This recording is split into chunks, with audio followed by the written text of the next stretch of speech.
Hi guys, and welcome back. Today I'm working on this little teacup shaped painting. This was really a fun challenge to work on.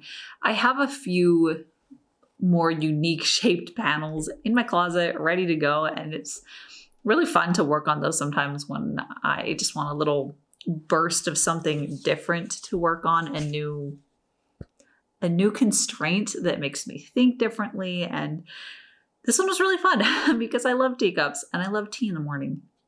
But yeah, it helps a lot, I've found, to break out of the same size, the same proportions of a canvas or a paper, I guess, for when I'm working on watercolors.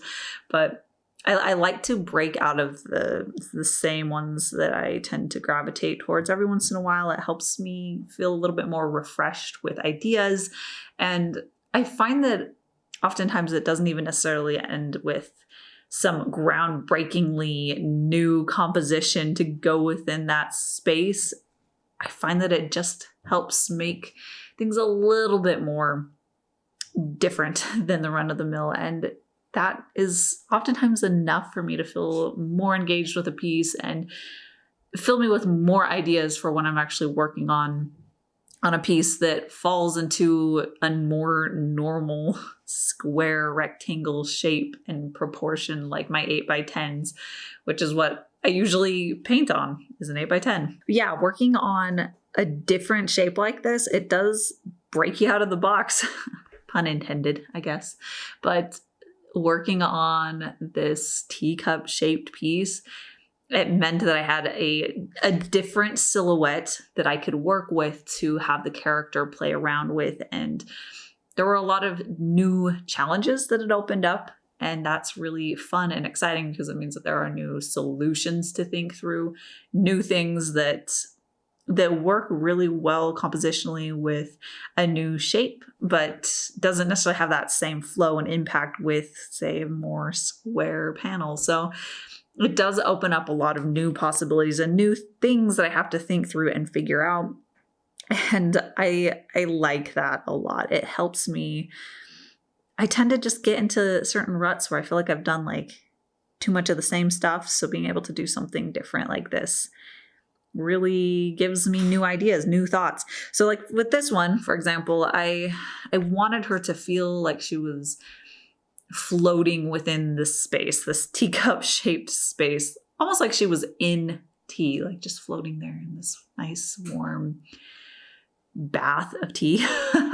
So it allowed me to show the hair kind of flowing around her, but also behaving in a way that it's shaping around the shape of the teacup. So the way that it bows down around her and the way that her body language is, it just feels a little bit more nestled in this rounded out shape.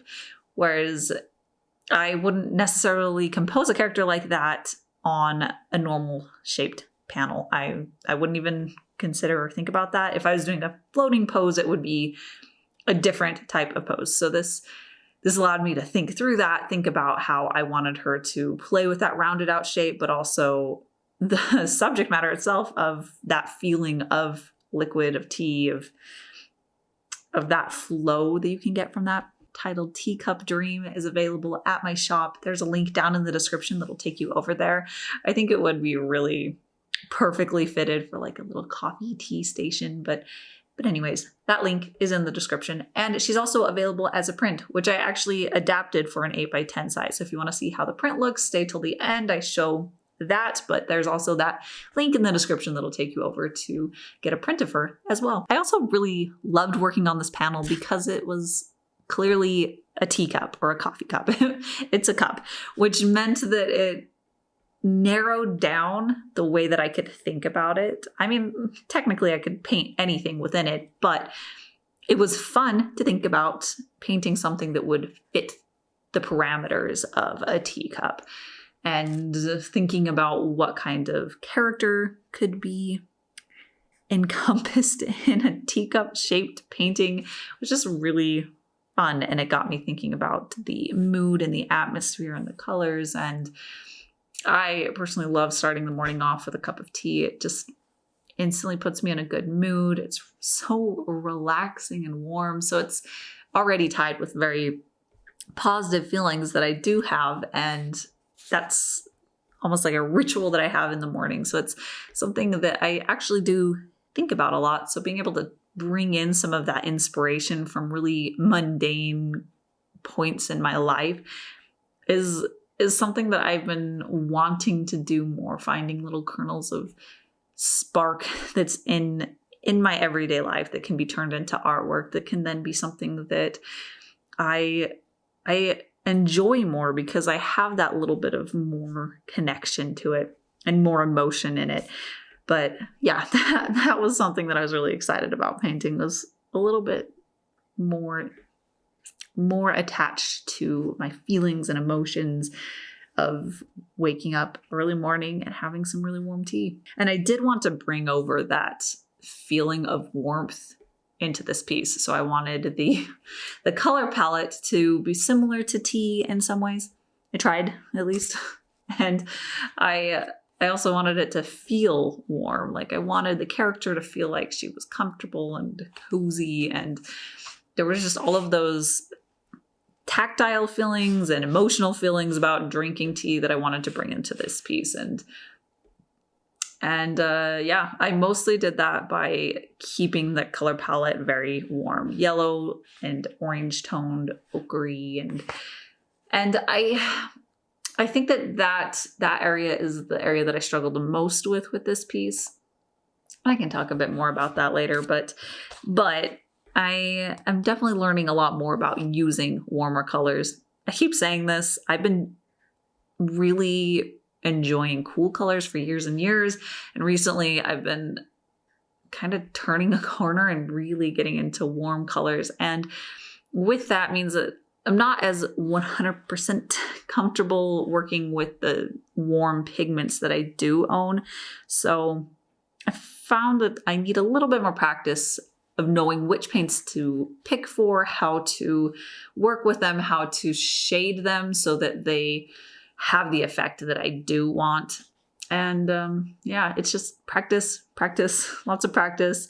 And I like that. I like practicing. I like seeing a certain area that is lacking in the way that I work, and then being able to find a way to get better and better at it. And getting better at it just means painting more paintings that rely on these really warm, rich colors that I can pick from. And again, I did really want this character specifically. I wanted her to feel very cozy and comfortable in the environment that she was in.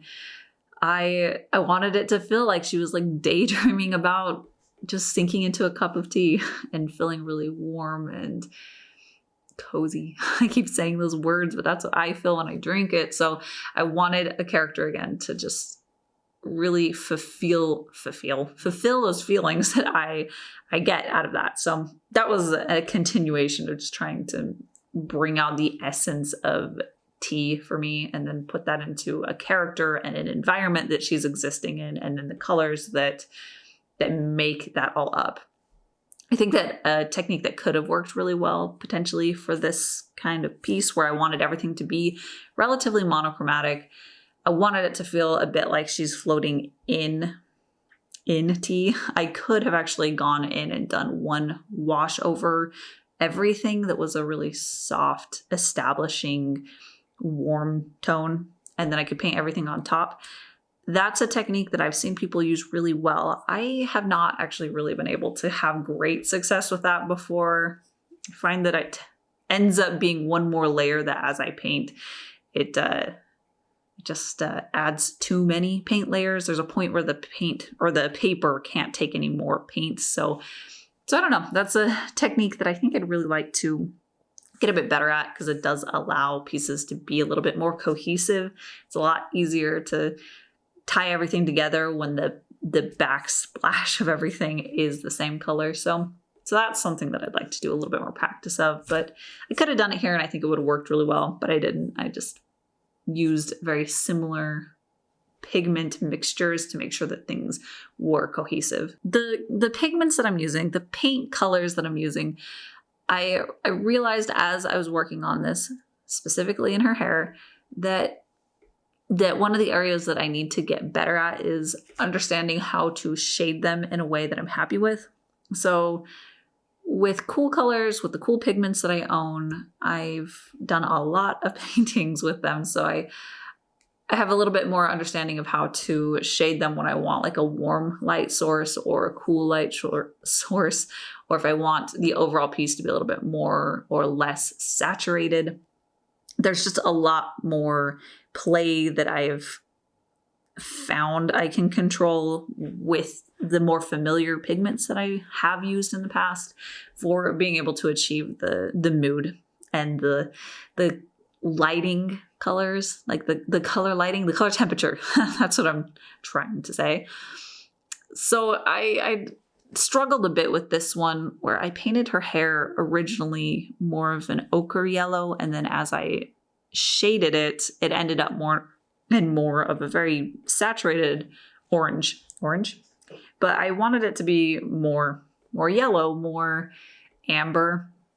And yeah, that was just an incorrectly mixed shadow color that really just pulled it a little bit too far into the red area.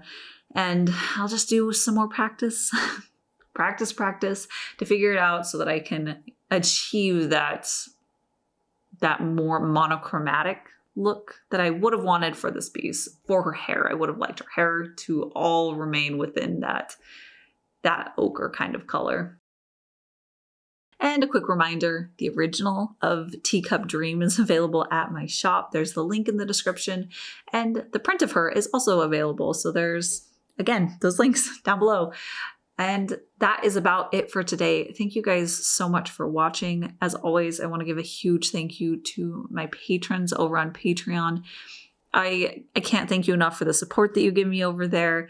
I am so grateful for every one of you over there. But yeah, that is it for today. So thank you guys so much for watching, and I'll see you next time.